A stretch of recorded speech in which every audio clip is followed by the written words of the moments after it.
Hello, I'm Mrs. Noble and I'm a photography teacher here at Priestland School, and I want to give you a bit more information about GCSE photography so you can make a good choice for your options based on some more information about what you will actually be doing. So what does the subject entail at GCSE?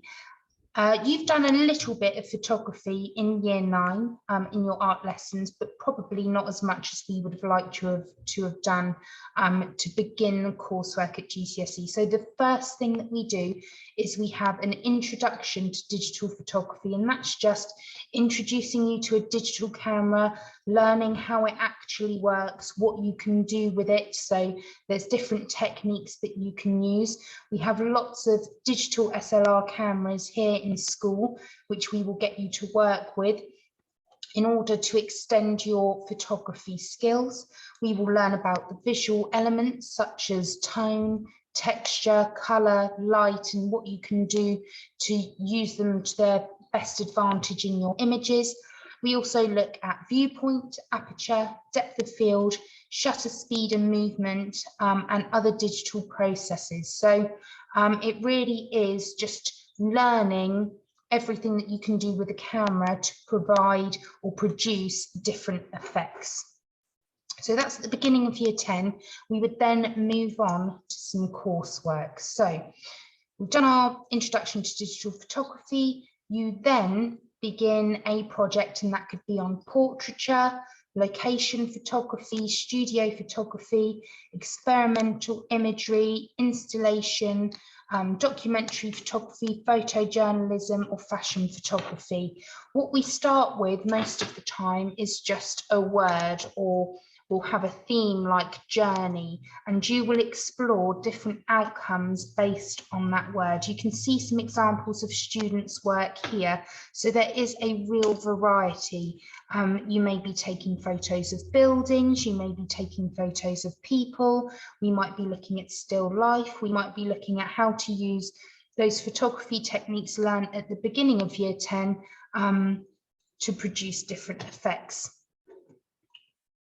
So how is photography assessed? You have 4 different assessment objectives. AO1 is thinking about your theme and exploring artists or photographers and concepts. So if you were looking at light, you might look at the work of a photographer that also explores that within their work. We are looking here to see that you understand fully what the photographer has done, and you are able to replicate those same techniques within your own work. We're also looking at your development, so how you are developing your ideas throughout the project, and how experimental you've been. We like to see students that aren't afraid to make mistakes. So even if you go wrong, we want to see that you can try something else and have a go at everything, really. AO3, it says here observational drawings. So, and what observations are in photography are, firstly, they are your photos. So your observations are the photos that you're taking.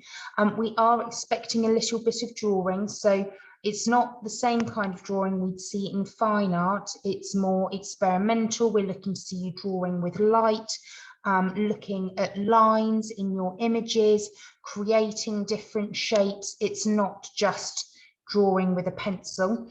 We also do need you to do written work. So as you go through your project, you will be asked to annotate purposefully. So we're not asking you to write essays, but we are needing you to use photography language and show understanding of what you're doing, why you're doing it, and how that is going to inform the next stage of your project.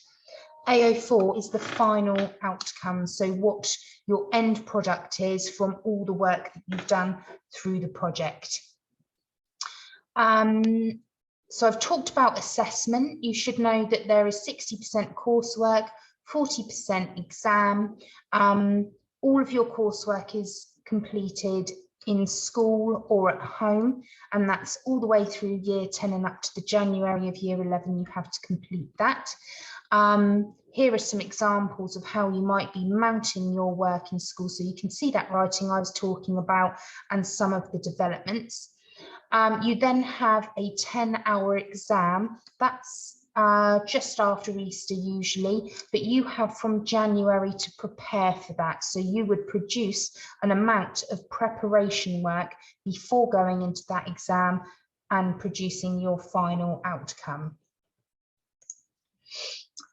So lots of this I've gone through already. There is a lot of work here, so please understand that you cannot complete a photography GCSE in lesson time alone. We are expecting you to complete homework, so complete extra work at home in order to achieve really good grades. It is a lot of work and you need to be very dedicated, but it can be really rewarding. The quality of work that I've seen here at this school has been fantastic, and if you are really passionate about photography, I definitely would encourage you to be taking it at GCSE. So here are some other examples of the work, and these have all been produced in school. So you can see some lovely experiments in water here and some coloured inks. Experiments with lighting and portraiture.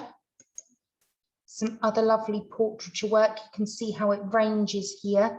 And there's been some digital editing taking place. What does the course lead to beyond Priestland? So there's some information here about why it's important to be creative. So even if you aren't aiming to have a job in the creative industry, actually, creativity is really important in any job. It opens the mind. Creatives may be more likely to experiment with ideas in a workplace, which can lead to new processes that benefit everybody. You'd start by doing photography GCSE here. You may then go on to college or sixth form and take something that was also either photography based or art based or design. They might have a, if you were interested in digital editing mostly, they might have a computing course that you may want to take. You could do an apprenticeship or you could go straight into a job. You may then go into higher education or university, and then there's lots of really interesting jobs that you could have that are to do with photography. So there's a list of those here. What have we got? Gallery curator, press photographer, television camera operator. There's things like a cinematographer that you could be.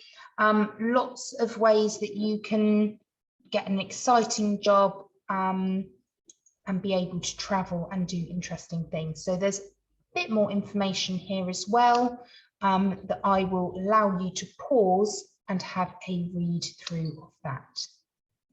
I think that is everything. So thank you very much for your time, and I hope that that answers any questions that you've had.